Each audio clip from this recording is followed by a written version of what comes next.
Shalom. Queria compartilhar com vocês sobre as 4 intimidades que nós temos com Deus. E a primeira intimidade que nós temos com Deus é de ser servos de Deus, que está escrito em Romanos 6:22. Diz o seguinte: mas agora vocês foram libertos do pecado e são escravos de Deus, ou seja, são servos de Deus. Com isso vocês ganham uma vida completamente dedicada a Ele, e o resultado é que vocês terão a vida eterna. Vou ler o 23 também. Pois o salário do pecado é a morte, mas presente gratuito de Deus é a vida eterna, que temos em união com Cristo Jesus, o nosso Senhor. Então nós vemos, que no começo da caminhada, a nossa primeira intimidade com Deus é ser servo de Deus. Porque antes nós éramos servos, ou seja, escravos do pecado, e agora somos servos de Deus. Em Atos 16:17, diz que os servos anunciam o caminho da salvação. Quem é o caminho da salvação? Jesus. Então os servos de Deus anunciam a Jesus. Isaías 43:10 diz que nós somos testemunhas, os servos são testemunhas de Jesus. Em João 12:26 diz que quem serve a Jesus precisa seguir Ele. Em 2 Timóteo 2:24 diz que ao servo do Senhor não convém ter brigas, e sim nós devemos ter paciência. Então quem é servo tem que ser paciente. Vamos ver aqui as características de quem é servo. Como logo a palavra diz, servo, então o servo serve, o servo segue, ele obedece, ele anuncia o caminho da salvação. O servo, ele sabe, acredita e entende quem é o seu Senhor. Aleluia. Então, nós devemos servir, porque até mesmo Jesus veio para servir, e não ser servido. Então nós devemos usar Jesus como exemplo e servir aos irmãos e a Deus também. Então, a segunda intimidade que nós temos com Deus é de ser amigos de Deus, que está em João 15:15. Mas eu vou ler a partir do 14.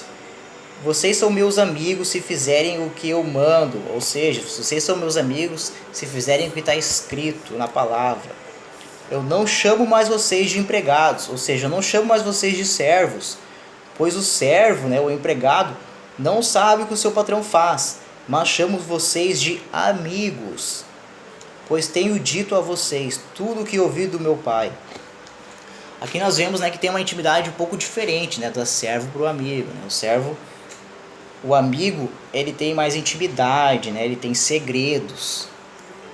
Em Tiago 2:23, a Bíblia diz que creu Abraão em Deus e foi chamado amigo de Deus, porque Abraão era um homem justo. Em João 15:14, como nós lemos ali, que serão meus amigos se cumprirem os meus mandamentos.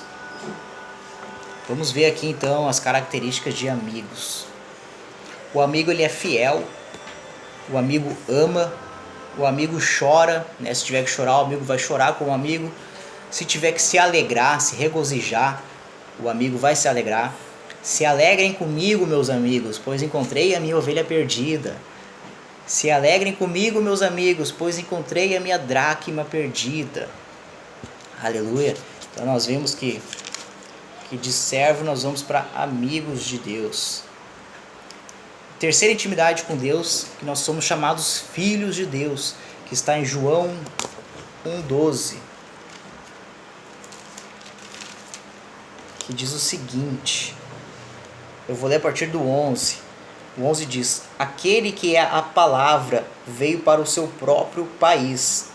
Olha só que interessante, complementando lá o nosso estudo de Mateus 8, o último vídeo, que a palavra veio, ou seja, a palavra de Deus veio, Jesus veio para o seu próprio país, ou seja, para Israel, para os judeus, mas o seu povo não recebeu, o povo judeu não o recebeu, alguns judeus não criam em Jesus, porém alguns creram nele, aleluia, e o receberam também.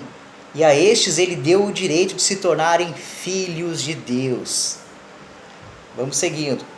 Eles não se tornaram filhos de Deus pelos meios naturais, como nós estamos acostumados a ver. Isto é, não nasceram como nascem os filhos de um pai humano. O próprio Deus é quem foi o pai deles. A palavra se tornou um ser humano, ou seja, que a palavra se tornou um ser humano. A palavra Jesus se tornou um ser humano entre nós. A palavra se tornou um ser humano e morou entre nós, cheio de amor e cheio de verdade. E nós vimos a revelação da sua natureza divina, a natureza que ele recebeu como filho único do Pai. Olha que interessante, né? A palavra está nos dizendo que como que nós podemos ser filho de Deus, se Deus está dizendo que o único filho dele aqui é Jesus. Por meio de Jesus, das conquistas da cruz, nós fomos serem chamados filhos de Deus por adoção. Então, Jesus nos tornou filhos de Deus por adoção, mas o único filho que Deus tem é Jesus.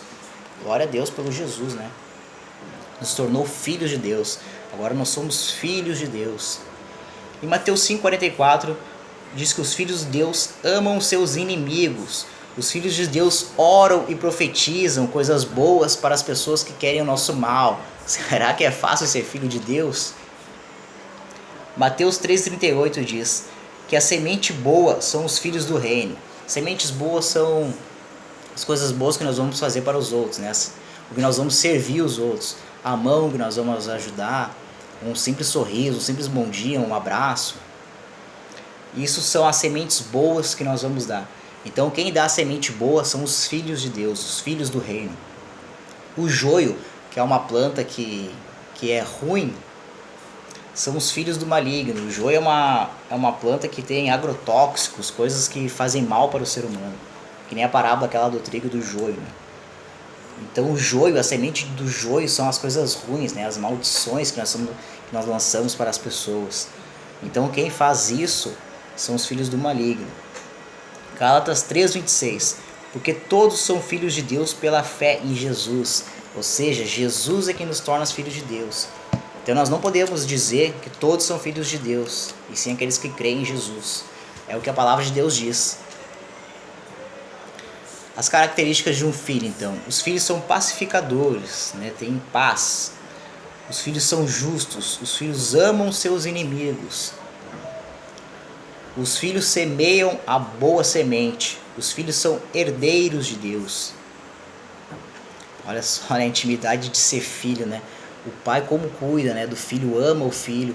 A Bíblia diz, o próprio Jesus dizendo, né, que vocês são maus, sabem dar boas coisas aos seus filhos, quanto mais ao Pai de vocês que está no céu.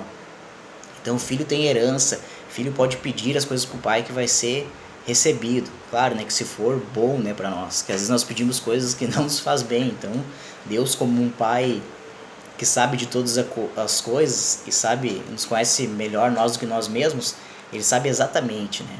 Então, ele sabe exatamente o que vai ser bom, perfeito e agradável para nós. Mas ele, com certeza, ele vai nos dar tudo, como um pai.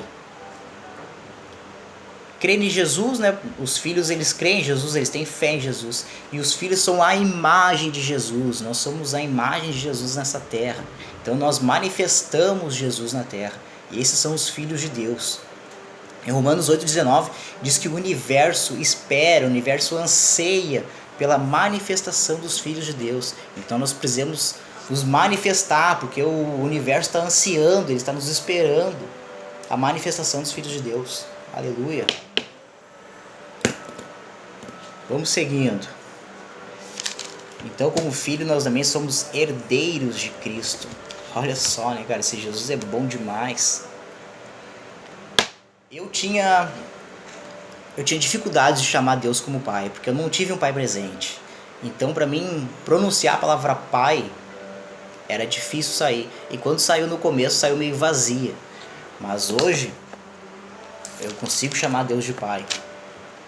Porque, como que nós temos esse sentimento de chamar Deus de pai? Quem nos convence, né, é o próprio Espírito Santo. A palavra diz que o Espírito testifica com o nosso espírito que somos filhos de Deus. Aleluia. Então o Espírito, ele bota convicção aqui dentro de nós. Não, pode ter certeza que tu é filho. Então é o próprio Espírito Santo que nos convence que nós somos filhos de Deus. Aleluia. A quarta e última intimidade com Deus é que Deus nos chama de esposa. Se era difícil nós chamar Deus de Pai, né? Para algumas pessoas é difícil.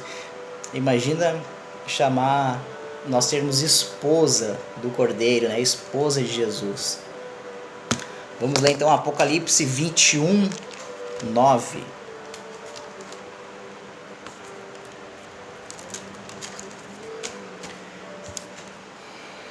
Apocalipse 21, 9. Que diz o seguinte: um dos 7 anjos, que tinha 7 taças cheias das últimas 7 pragas, veio e me disse: venha e eu lhe mostrarei a noiva, a esposa do Cordeiro. Quem é a noiva? Somos nós. A igreja de Jesus é a noiva de Jesus, ou seja, a esposa do Cordeiro. Então agora nós saímos de filho e somos esposa de Deus. Em Mateus 25, 5, Jesus dá a parábola das 10 virgens. Eram 10 virgens que estavam esperando o noivo para o casamento. 5 eram prudentes e 5 eram loucas, inércias. As 5 prudentes tinham o óleo suficiente, simbolizando o Espírito Santo. Elas estavam prontas, elas estavam preparadas, esperando o noivo chegar. Porém, as 5 loucas, elas não tinham o óleo suficiente, elas não tinham o Espírito Santo suficiente. Então elas saíram para comprar o óleo. E quando elas saíram para comprar o óleo, o noivo chegou e as portas se fecharam e elas não puderam entrar para o casamento. Então nós devemos estar preparados, porque ninguém sabe o dia nem a hora que o esposo virá. Então a noiva tem que estar preparada esperando o noivo. Apocalipse 19, 7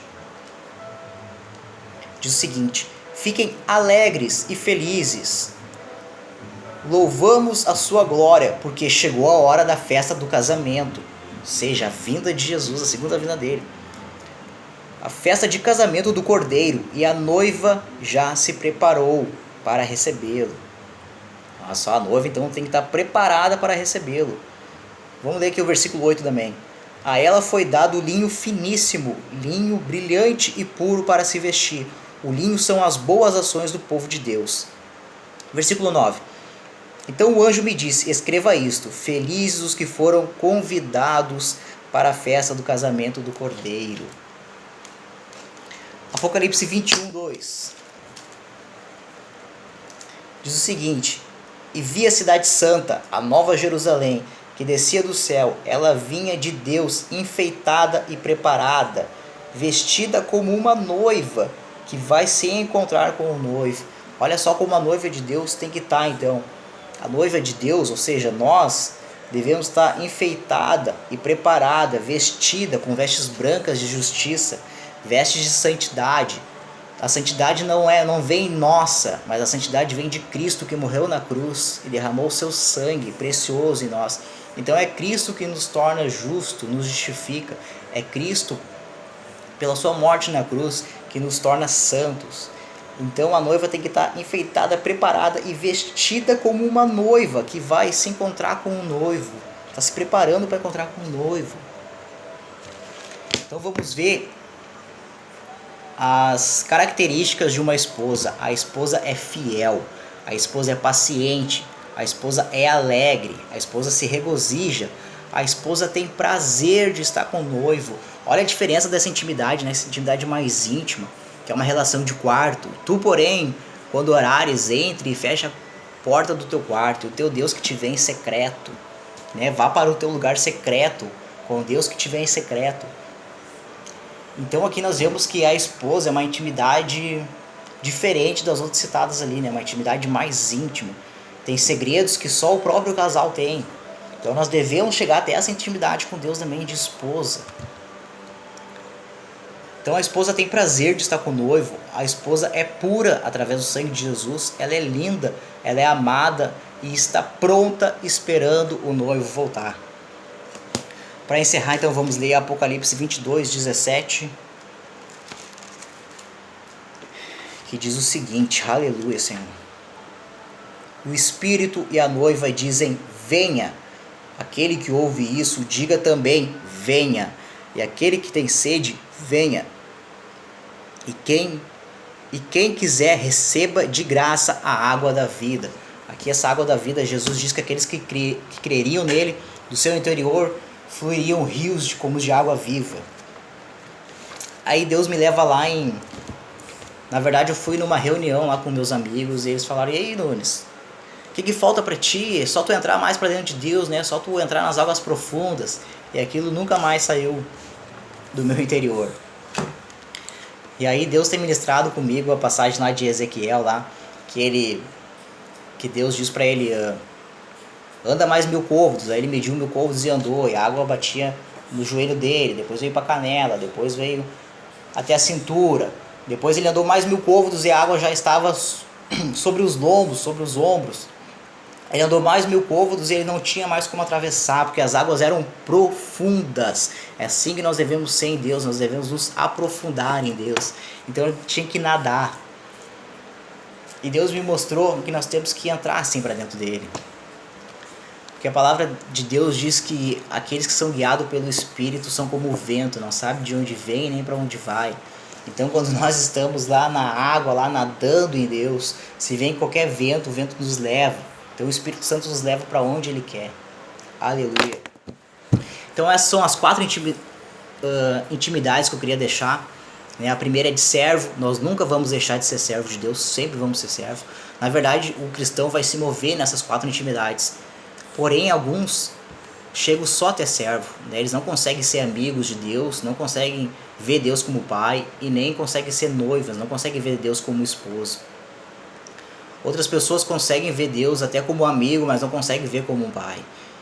Então esse vídeo aqui eu falo para nós se aprofundar mais em Deus, conhecer essas 4 intimidades de Deus, que é maravilhosa. Então é isso que eu queria deixar para vocês. Quem gostou aí, compartilha, curte e comente, para que possa alcançar mais pessoas. Glória a Deus.